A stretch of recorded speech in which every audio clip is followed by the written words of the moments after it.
Gediminai, tikrai labai įspūdingai, sakyčiau, atrodantis patiekalas. Balandėliai, bet ne balandėliai. Žinai, visuomet yra baisu gaminti tuos patiekalus, kuriuos kiekviena šeima gamina ir turi savo receptą ir pasižiūrės, sakytų, mes žinom, kaip geriau padaryti. Aš žinau, kad kiekvienas gali savo padaryti geriau. Na, man labai knieti paragauti. Balandėliai. Su nieko nesumaišysi. Tai šiandien aš tau parodysiu, kaip pasigaminti labai gardžius, neįprastos formos balandėlis. Labai įdomu. Labai įdomu, kaip tą formą padarai. Neįsivaizduoju. Gaminam. Maistas nėra tik maistas. Tai atradimai, tai patirtis, tai šventė. Gardus maistas gimsta iš meilės, nes jūs nusipelnote geriausio. Mums gaminti yra šventė. Na, balandėliai turbūt yra kiekvienos lietuvių šeimos gyvenimo dalis. Tikrai taip, bet taip pat žinau, kad visi kažkiek skirtingai. Nu, kaip ir visi patiekalai, greičiausiai kažką savo turi. Taip. Esi pati gaminus? Vat ne. Pas mamą važiuoja kaip į šventę. Pas visus vaikus didžiausia šventė nuvažiuoti to namų maisto, neparagauti. Tai aš jokių būdų nesistengsiu dabar taip perspjautų visų naminių receptų. Įprastai pradėtume nuo kopūstų apvirimo, įdaro maišymo, paskui padažo. Čia bus viskas atvirkščiai. Gaminsim pirmiausia padažą.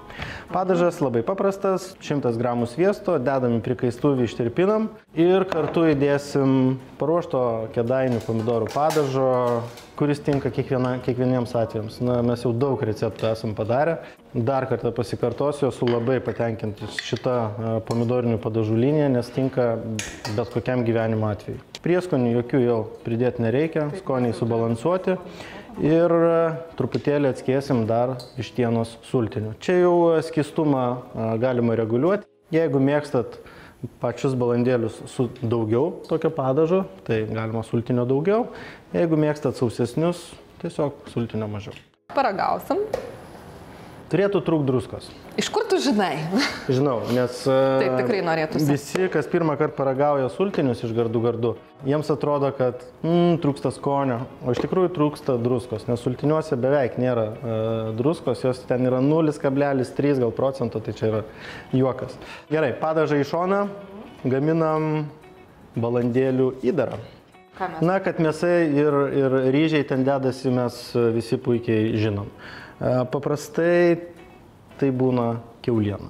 Šį kartą nusprendžiau paimti jautienos, truputėlį brandintą jautieną ir kiek riebesnė, apie 30% yra riebumo, tai turėtų atpirkti, nes kodėl kiauliena deda. Jos tas riebaliukas duoda tokią minkštumą ir skonio, tai mes minkštumą išgausim kitų būdų, o skonis būtent yra iš to pabrandinimo. Tai turim pusę kilogramo maltos jautienos ir maždaug 300 gramų apvirtų ryžių. Nereikėtų jų išvirti jau iki to paskutinio momento, kad jau jie tinkami valgyti. Vėliau, kai troškinsis, jie iš mėsos dar sugers skonį, tad...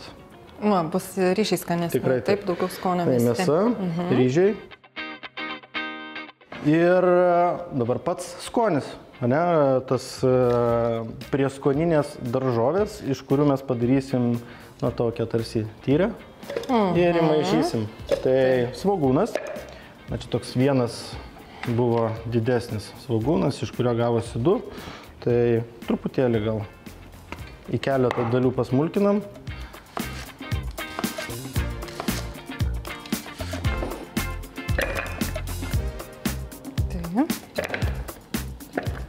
Česnaką irgi dedam, taip? Čia jau pagal skonį, bet 5 skiltelės. Ir petražolės žaluma, tai toks geras pundelis petražolių. Ir viską smulkinam.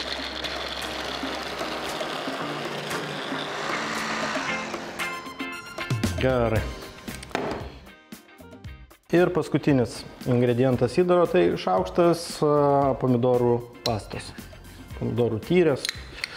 Jinai duos tokį intensyvesnį skonį. Ir dabar viską išmakaluojam. Jeigu namuose turite didesnių indų, galite įsidėti ir didesnį. Mes truputėlį neapskaičiavom, Gediminas neapskaičiavo. Na ir pagrindiniai prieskoniai tokiuose patiekaluose - druska ir juodieji pipirai. Reikia kažkaip nepersūdyti, nes pas mane dažnai taip kažkaip išeina. Šiaip pas mane irgi. Žinai, ką sako, kai persudai? Jo, tai dar žiupsnelį įdėsiu. Duok, aš paragausiu. Nebaisu, jaučiu. Čia kadangi vientiena, taip tai drąsiai galima. Skanu, labai. Skanu galima vieną valgyti kaip tartarą? Jo. Su ryžiais, ne? Skanumėlis.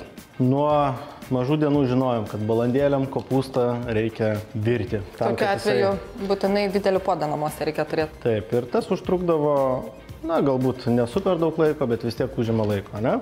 Kopūstą taip pat galima suminkštinti ir su šalčiu. Su šalčiu. Tai iš šaldiklį reikia dėti jį? Iš vakaro įmetam į šaldiklį, atsikeliam iš ryto, ištraukiam. Ir tas sušalimas ir atšilimas jį suminkština. Vanduo yra toks stebuklingas dalykas, tai kai daržovė, kurioje yra daug vandens, pradeda šalt, ledas plečiasi. Į vidus, kaip čia naip? Ne, ledas plečiasi. Tai visi tie, pavadinkim, molekulės, kurios turi vandens, jos susidrasko, paskui susitraukia ir kopūstas tokiu būdu suminkštėja. Bet tame yra vienas labai didelis privalumas.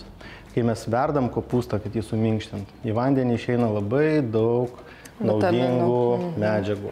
Kai mes tiesiog sušaldom ir atšildom, viskas lieka pačiame kopūste. Ir vėliau, lengvai nusiimam. Tiesiog lapus imam. Taip, minkšti lapai visiškai. Tai šitų balandėlių išskirtinumas bus toks, kad mums ne viso tokio lapo reikia, o mums reikia pusės. Tai mes visą tą storąją dalį tiesiog išpjaunam, kad turėtume tokią kopūsto lapo pusę. Čia aš įsivaizduoju, jūs suksim, taip? Taip. Įdarą. Ta, vat būtent kietąją dalį mes išimam ir liekam su tokiu kopūsto lapos gabalėliu. Tai prieš dedami balandėlius į vidų įpilam truputėlį padažo. Keletą samtelių, kad būtų patalas. Tas imam tokį gerą šaukštą mėsos įdaro, gal netgi per daug aš čia jo paėmiau. Padarom tokį dešrelę. Taip, čia kaip blynelius suktumėm, didelius blynus, kai darom namuose dažnai tokios formos. Ir suviniojam cilindriuką. Štai taip. Ir paskui tą cilindriuką tiesiog dedam į jau indo kraštą. Ir kaip pyragą formuosim. Ir dedam taip lapas po lapo, suktinukas po suktinuko ratu. Kol užsipildo. Kol užsipildo. Gerai.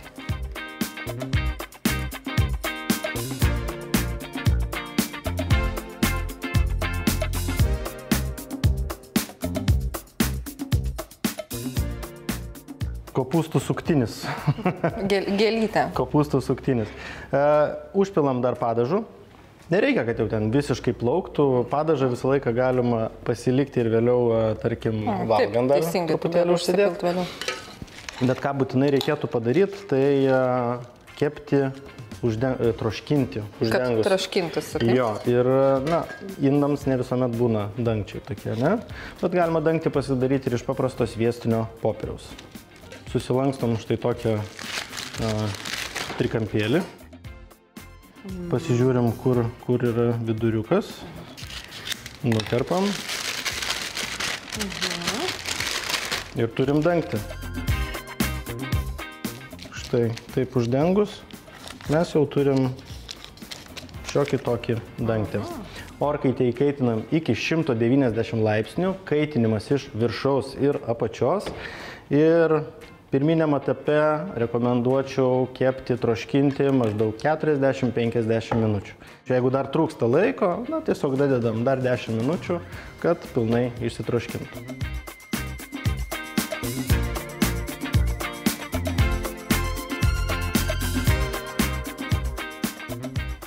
Opa! Kvepia, kaip nuvažiavus savaitgaliui pas mamą. Aš džiaugiuosi, kad su šituo patiekalu pavyko grąžinti tave nors trumpam pas mamą į namus. Kepimas užtruko kiek ilgiau negu aš planavau, prisipažinsiu, reikėjo vis dadėti po 10 minučių, taigi kepė valandą 15, valandą 20, nes pats kopūstas buvo storesnis. Taip, tai reikėtų orientuotis į kopūstą, kai jis pilnai Tikrai taip. Na, buvo, kaip ir minėjau, kiek storesnis kopūstas. Taigi, kaip pasigaminti šį puikų pietų ar vakarienės patiekalą, jūs sužinosite užsukę į gardu.lt, o jau netrukus po pertraukėlės pagaminsiu kai ką labai skanaus. Tai bus puikiai idėja kalėdoms.